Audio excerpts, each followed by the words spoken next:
bwagenda bwa Busoga,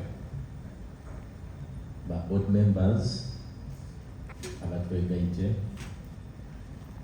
the president and the executive committee eyatwegaite,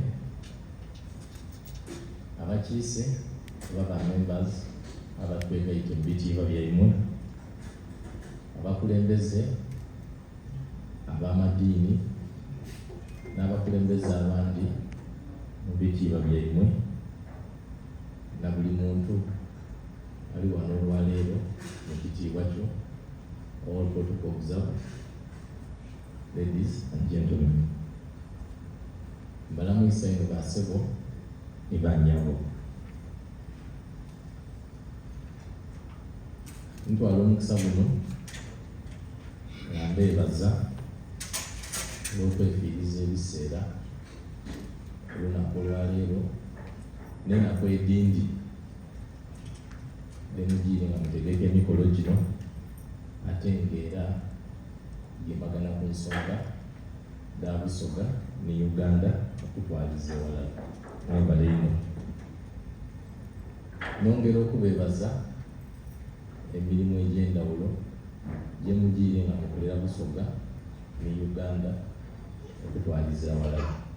Emirimu mingi ino tidda kusobola kugyogerako oba kugimenamenamu olw'ebiseera, aye nga tuli basiimu. Nayongera okubeebaza olw'okuba ekitole omuzungu kyayeta unit of purpose, kubanga singa timubaire united n'olwaleero titwandibaire wano nga muli mu bungi muti. Mwebale ino okuba nti omulanga obwa Kyabazinga ogujjanga gukubiriza buli wamu mu Busoga ne Uganda okutwaliza ewalala, mwena mwasalawo mwalima kutuma wabula mwagutaamu ebigere, era nga neeno ye muli ye muwangaalira era mukaali kitole. Mwebale nnyo ak'ensikiso kwekyo.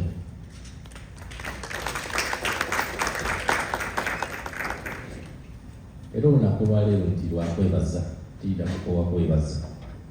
Nongera okubebaza olw'okwenda n'okwongera okutaama amaanyi mu byobuwangwa byaife, kubanga n'engeri mwambairemu yonka eraga nti timwasalawo kusuula ebyobuwangwa oba okubyerabira, wabula mugire mu maiso nga mubyongeramu amaanyi era nga mbitumbula.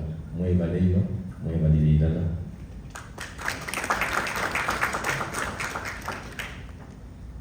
Ife ng'obwa Kyabazinga twongera okubakubiriza okuba nti mweyongere okuyita waka musobole okukolayo investments ed'endawulo, kubanga mwidukire nti era ye muviira era tubasuubiramu ebintu bingi ino. Bwe munayira waka nga mwidyo tubonaku, mwongere okutaamu empiiya mu bintu eby'enkulaakulana awo tusobole okutuusa Busoga waife mu buntonje. Era ng'obwa Kyabazinga ankyogere mu Luzungu nti byana open door to development. Ebyenkulaakulana byonna byonna kasita biba nga bikalamu nga birungi, ife ng'obwa Kyabazinga byaniriza. N'olwekyo twongera okubakumakumamu nti mwidde waka tugemaganire walala, ebisali mufunye nga mwidye, tute ebiduubo walala, tute ebirowoozo walala, tusobole okutuusa Obusoga n'okubutambuza bujje mu maiso, kubanga idi nti eno ye muli mukola emirimu egy'endawulo egikulaakulanya ebitundu byemuwangalira mweno. Twena tuba twenda mwayida waka mwasobola okukola ebintu byenu byemukola eno n'emirimu ewaife Obusoga ne Uganda. Tugiire nga tukola emirimu egy'endawulo mingi ino mu bwa Kyabazinga, nga nomuli okwongera okulabirira abantu baife, kubanga tuba tugenda nga balamu ezira ngeri gyetusobola kutambuza mirimu ng'abantu be tuli nabo bali mu bugonvu oba nga tibakalamu. So tugire nga tutawa health camps ebidanda non-communicable diseases n'endwaire egindi kamaala okusobozesa abantu baife okusigala nga balamu era nga bakozi. So mwena tusaba nti nemuli nga muli mu musaka ebintu nga medical equipments n'ebintu ebyendawulo tusobole okukuuma abantu baife nga balamu nga basanufu era nga bawuliza byona bye tubakoba.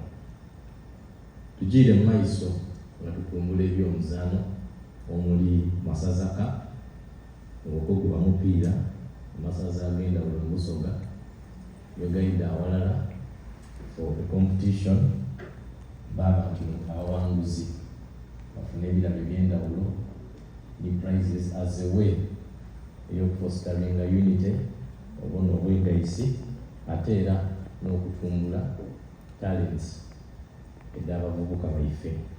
Mulimu n'emizaano egindi wano muli egy'amaato nga ne boat racing kubanga nga mubwidde nti Busoga Lizana Island nti kizinga omuva n'eriina kyabazinga. Kale twaba nti kyetoloire amaadhi era n'empaka dino biri very competitive era nga dimanyikibwa ino ewaife mu bantu baife. Twongeiremu amaanyi mu bicycle racing abamu kweno mwakulirako e Busoga mu biseera ebyo mwidde nti ewaife obugaali kuva buto kiri mu DNA nti bangi ababuvuga. Kale tugire nga tutawa competitions ed'endawulo ed'obugaali bavubuka mu ngeri y'okubafuula busy mu nsonga ez'ebyankulakulana ate era n'okwongera nga tubagayita walala. Mu by'okulima tugire mu maiso ng'abantu baife bakumamu omuliro n'amaanyi okwongera okulima emmere ey'okulya ku waka n'emmere ey'okutunda basobole okwetusaaku ebyetaago ebyendawulo mu maka ate era n'okwongezaamu enyingiza mu maka. Era tugire mu maiso nga tubainunula okuba nti bongera okulunda ebisolo bye banaasobola okutolamu esente okuba nti balabirira abaana n'okuba nti era tusobole okuba nti abantu baife tubafuula bize basobole okufuna sente ezibagasa mu maka. Ate era kyona kyatuyamba okuba nti tukabinga food security issue kubanga ewaife nga bwemwidi bitulina ebiseera ebindi byetutuukamu ng'abantu baife emmere efuuse ntono. So tuligezaako ino okulwanisa embeera eno abantu baife basobole okuba n'emmere ey'okulya waka n'ey'okutundako n'ey'okutereka mu biseera oti n'ebyo.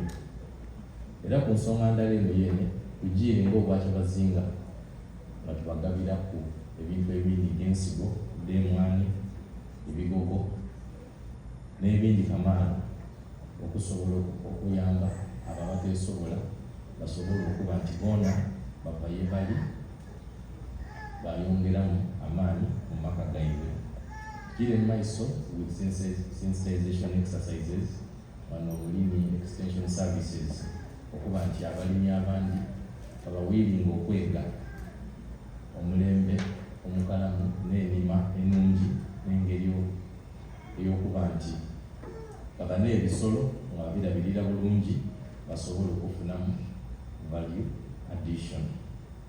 Bwe tujja mu by'okusoma twongeremu amaanyi ng'obwakyabazinga mu kusoma nga tugaba scholarships ed'endawulo eri bamusayi muto baife ediva okuva ku primary level, secondary, tertiary institutions ne universities ed'endawulo kubanga tuyidde nti bamusayi muto bano abalijjo abakulembeze baife mu biseera ebidda mu maiso.